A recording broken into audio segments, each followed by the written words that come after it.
My Hero Academia has finally ended after a 10-year-long run. It has its ups, it has its downs, and it has its everywhere in betweens. I wanted to talk about the final chapter and in particular address some of the discussions that are happening around it. I know that it's been a running joke that ever since we learned that Midoriya was going to lose One for All, he was going to work as a fry cook and be a jaded burger fool akin to SpongeBob and Squidward. What actually happens is that he instead becomes a UA teacher.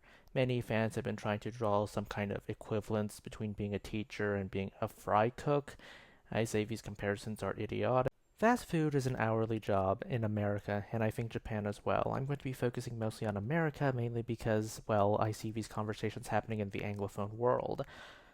For teaching, you need to have an undergrad degree, teaching licensure, experience acquired either through being a substitute or a student teaching, unpaid, mind you. Substitutes are paid, student teaching, no.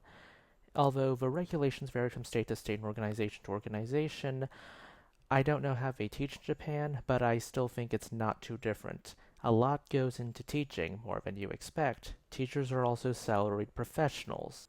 Those of you who don't think teaching is a profession is A, you're wrong, and B, should take an entire undergrad, well, program in engineering, taught by professors who are clearly intelligent enough to contribute in their fields, but can't be bothered to explain what the hell a film is in your heat transfer class.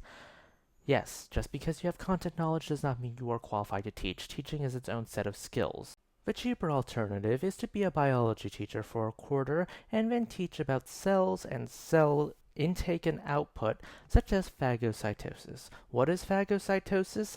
I'm glad you asked. You're not going to get that question. Instead, you're going to get an email from a Karen parent who is mad at you for indoctrinating his or her child into accepting homosexuality.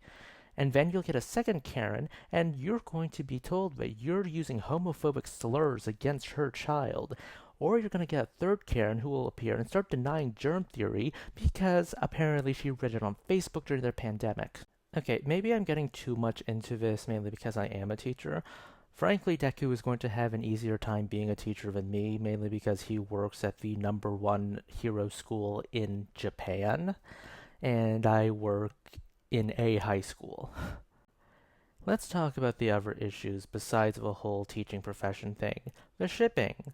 All the readings of how Uraraka dumped Deku the morning after he lost One for All, or how Class 1A just abandoned Midoriya after graduation, that's... all of them are rather uncharitable readings of the situation. Clearly, they keep in contact to some extent. They know that their days off don't align. Schools basically publish their days off, but agencies, I don't think they do that.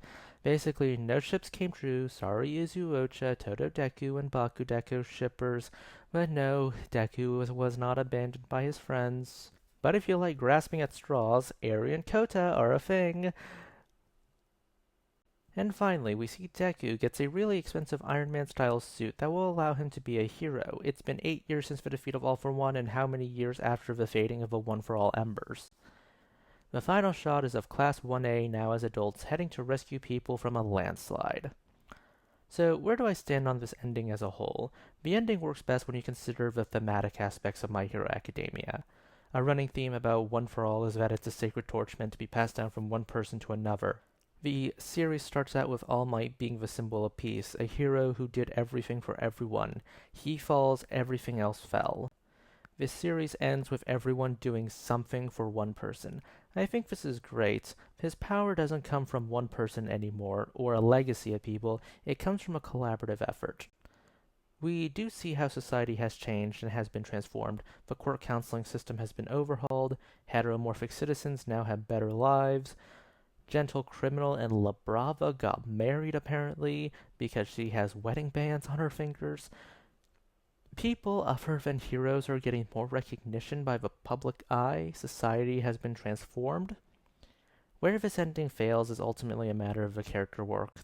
I get Midoriya is the main character, but it would be nice to see other characters get a bit more presentation than just narration or just brief blurbs of interviews. Besides Izuku, I think the only two characters who get the most dialogue that actually comes from a conversation is Aizawa and All Might. Really wish we got to see more of Class 1A after all these years. When it comes to settling matters, there's the plot itself, which was wrapped up quite well, the themes of the story itself, which is wrapped up better in the epilogue, and the characters. The characters, we really don't get to see more of them and where these characters fall into place, and that's honestly the biggest weakness of this epilogue. Only two of the three aspects get to be covered. Those are just my thoughts. Please consider liking, subscribing, tipping the channel on Ko-fi. This is Cyril signing off.